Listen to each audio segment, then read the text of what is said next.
Sizing Up an Exoplanet, presented by Science at NASA.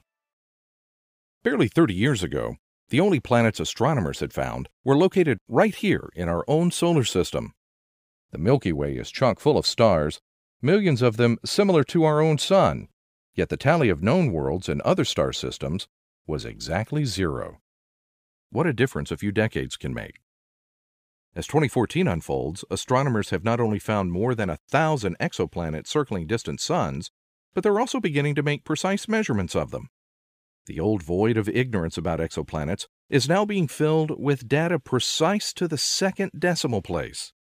A team led by Sarah Ballard, a NASA Carl Sagan Fellow at the University of Washington in Seattle, recently measured the diameter of a super-Earth to within an accuracy of 148 miles total, or about 1%. Remarkable accuracy for an exoplanet located about 300 light-years from Earth.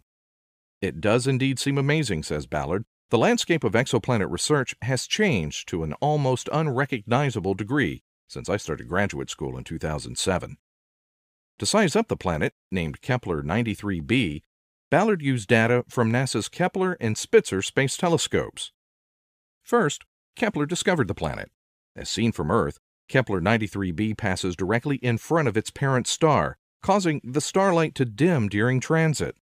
That dimming, which occurs once per orbit, is what allowed Kepler mission scientists to find the planet in the first place.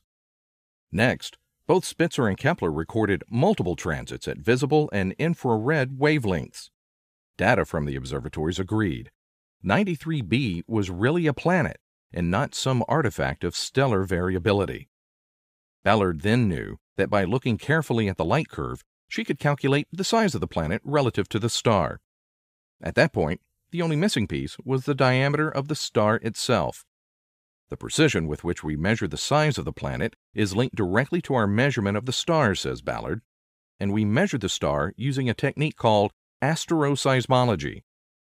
Most people have heard of seismology, the study of seismic waves moving through the Earth. We can learn a lot about the structure of our planet by studying seismic waves, she says. Astroseismology is the same thing except for stars. The outer layers of stars boil like water on top of a hot stove. Those convective motions create seismic waves that bounce around the inside of the core, causing the star to ring like an enormous bell.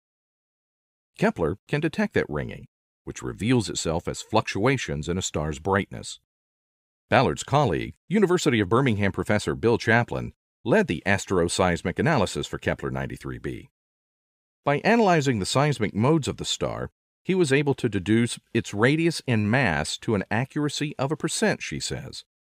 The new measurements confirm that Kepler 93b is a super-Earth-sized exoplanet with a diameter about 1.5 times the size of our planet.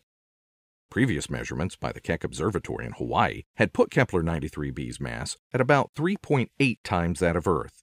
The density of Kepler 93b, derived from its mass and newly obtained radius, suggests the planet is very likely made of iron and rock, like Earth itself. Although super-Earths are common in the galaxy, none exist in our solar system. That makes them tricky to study. Ballard's team has shown, however, that it is possible to learn a lot about an exoplanet even when it is very far away.